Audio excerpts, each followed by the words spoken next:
All right, afternoon. Welcome to day 8, or rather the completion of day 8. I hope you've had a great day. I hope you've had a great start to your work week, or maybe your work week has already begun. But either way, Monday kind of has that historic tone of kickstarting some things.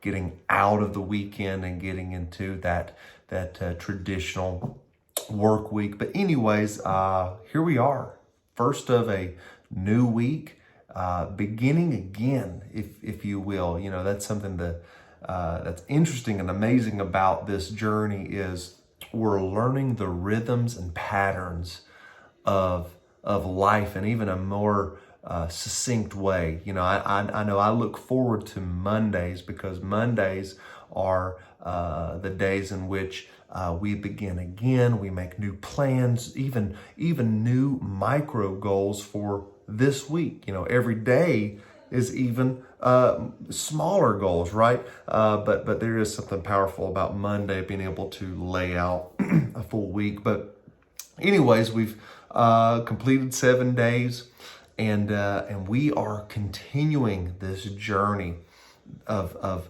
discipline and personal development and achieving dreams, right? Dreams, goals, reasons, desires, or disciplines rather. I'm not going to go through all of them. That's outlined in the previous videos. And I will say, let me know what you think about these videos, this content. This is something that I want to use or do rather to help you, to use to encourage you, right? I don't want to tie up your time with meetings and all those kinds of things. And if you're like me, you're very busy, but it's easy to start a video, while you're getting ready in the morning or when you are driving to work or school or whatever the case might be. But I do hope that this content gives you some good ideas to think about. Because I do know this,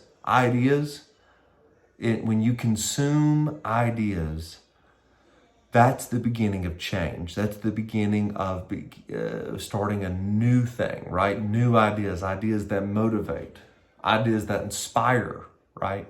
And that's what I hope that we're doing. So here we are. We're actually at the end of what I call the personal development piece of the puzzle. We've talked about your physical health, which is super important. That has all to do with how you feel. We've talked about emotional health. That's all about your attitude and how you perceive life and choose to respond to it.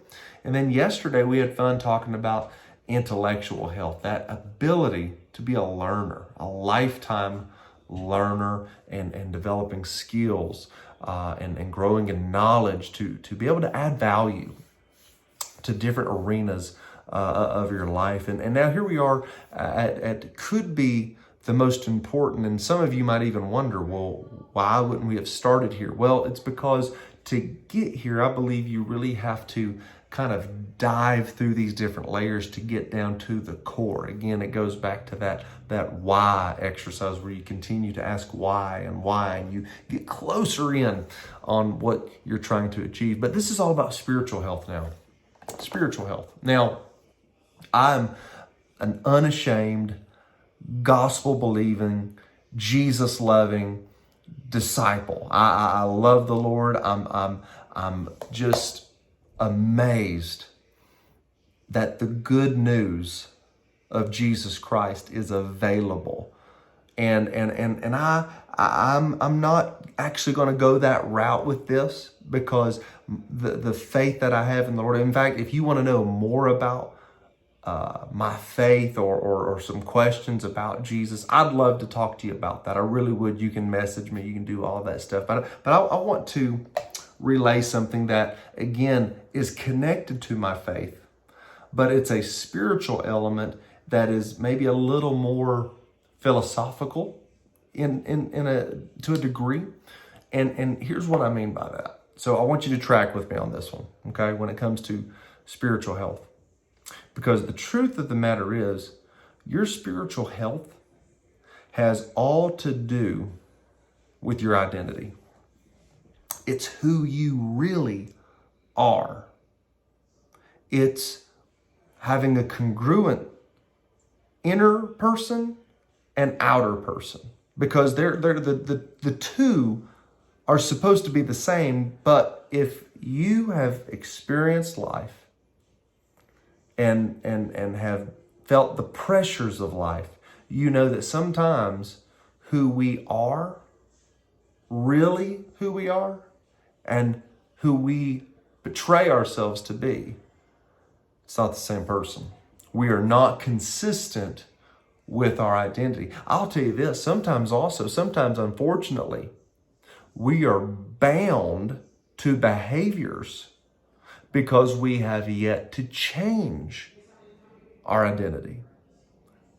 Track with me. Again, let me just let my faith kind of bleed through here for a moment. So the Bible talks all about that when we are in Christ, we are a new creation. We're a new creature. We've become new. All things have passed away, but now we are new, because the old man, the old self, was sinful and didn't do what God would have us to do, purpose us to do. But now that we're new, we are free to live for God and do those things that please Him. But here's the problem.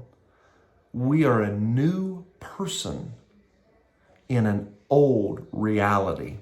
And the Bible says that for us to live in a way that worships God, we have to transform our mind. In other words, we have to change our thought patterns and our behaviors by changing really and truly who we are as a person. Because what happens is, though we're new, we will battle living as if we are the old man, because that's who we've always been. We've always been the old man. We are not familiar with this new version of who we are. Well, what's going on? Our identity hasn't changed. I'll give you another example. The children of Israel, when they were brought out of Egypt into the wilderness, and this was the purpose of God, to bring them out of Egypt into the wilderness, to lead them into the promised land, so that way He would give them the land and they would be His people. But what happened was the people continued to sin. They continued to act in a way that wasn't pleasing to God. Well, why is this? Why did they do that? They'd seen all the great things God had done. How is it that their behaviors, faith, trust wouldn't change? It's because they were so used to being slaves, they didn't know how to act free. Their identity was still Egyptian bondage. So it wasn't, God took the people through the wilderness for 40 years because they had not yet. Now, granted, I'm giving you some applications of the story. We understand that they gave a bad report in the land.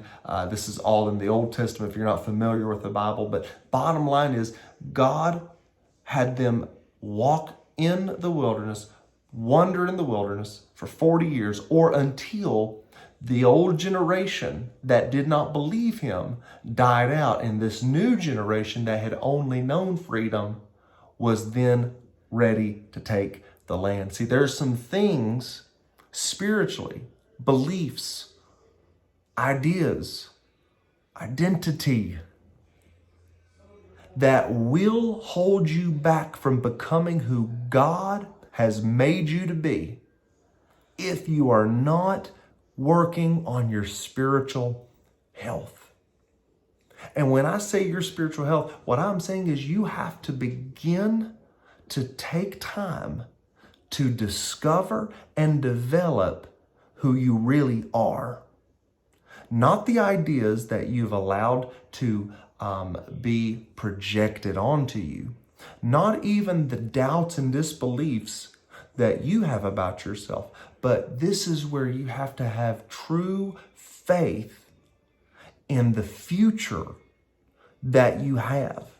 And see, for me as a believer, I know that my future is in the hands of God. And so my faith in him allows me to grow more in to that person he's made me to be. I'm not made to stay in the wilderness. I'm made to go to the promised land and conquer and be a winner and be a victor and all these things. But the problem is there's just some things that we all face.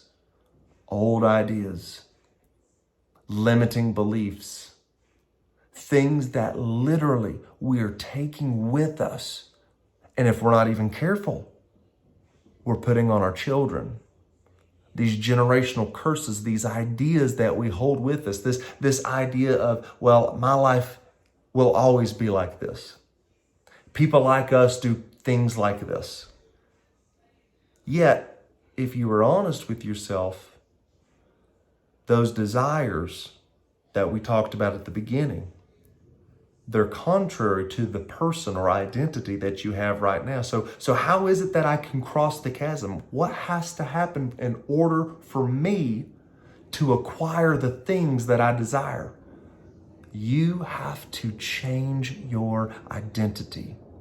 You have to begin to start seeing yourself for who you are, who you know that you can be. Because until you change that, until you start seeing yourself for who you should be and will be, you'll never change. And even though you might get a little bit further down the road, you might start to get some achievement. If your identity doesn't change, your identity will actually bring you back. That's what happened with Egypt, or the Israelites. They always wanted to go back to Egypt. When things got uncomfortable, when the challenges arised, it proved that they had not changed identity because they were always like, let's go back to Egypt. I like it better there. That's what's going to happen to you on this journey. You're going to hit a roadblock, right? Right now, momentum's going. That's all perfect. But you're going to hit a roadblock. And all of a sudden, these ideas of, well, you know what? It was a lot easier when I wasn't doing this challenge. I had more time to do this, that, and the other when I wasn't doing this challenge. I found myself being able to go out and eat whatever I wanted to eat. And you start reminding yourself all of these old comforts that you know are leading you back into the life that you don't want. The result, the outcome that you desire is not in Egypt. It's in the promised land, but the promised land requires that you go through the wilderness and you destroy, you allow God to kill old ideas, old ways of living, old habits that don't serve you anymore, old ideas about who you are and what's possible for your life. When's the last time that you allowed yourself to wonder and believe what's possible? See, I'm afraid that as we get older, we allow ourselves to become more cynical. We lose our wonder, and we just want to settle. We just want to settle with what's comfortable. But hear me. If you hear the voice of more, you must follow that voice. Do not let that voice die, because that's something in you trying to bring you to the next level, to bring you into something great. I heard a great quote today. It's really challenged me, and it was this. It said, faith doesn't make things easy. Faith makes it possible. So I'm asking what your desires are. Will you believe that they are possible? Will you allow yourself to be transformed? Will you begin to build that belief? And by the way, a couple things on that. Number one, sometimes your belief has all to do with who you're with. Sometimes you're going to have to leave and some chatter and conversations and start growing in proximity to people that are going your direction. I know this.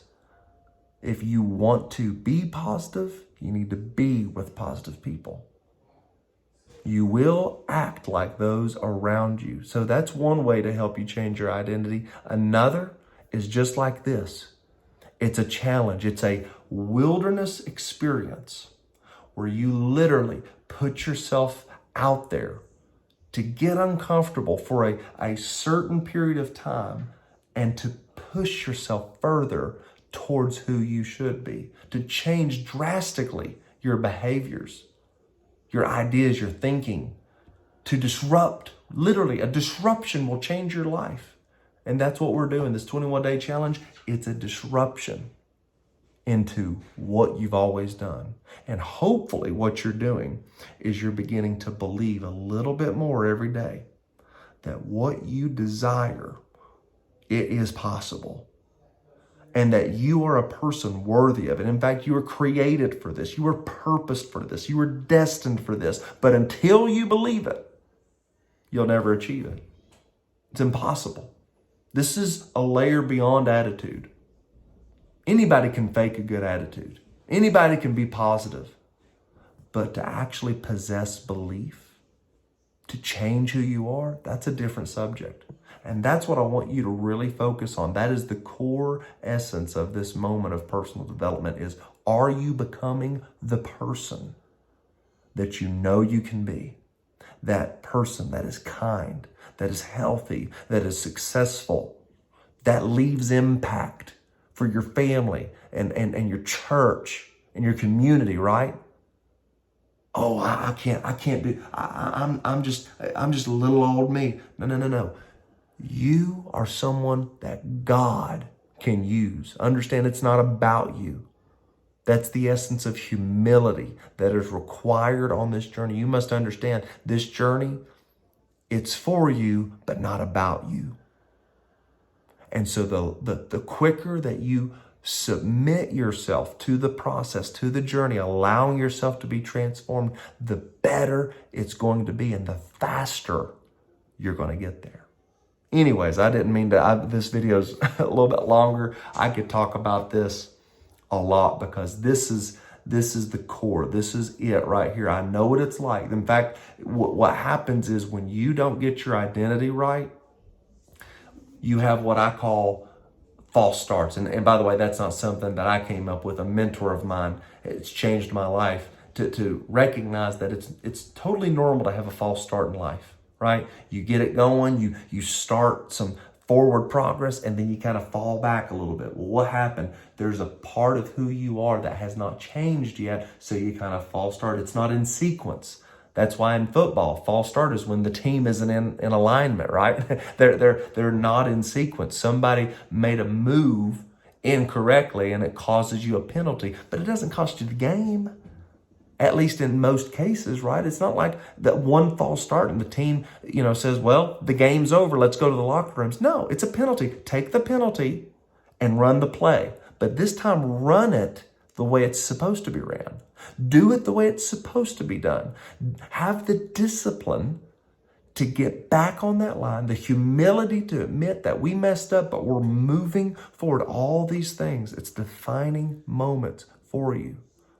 So whether you watch this tonight or in the morning, whenever, I'm just asking you to start thinking about, who are you supposed to be? Who could you be? If you really would believe in who you are, believe in who God has made you to be, what could be possible for your life, your family's life?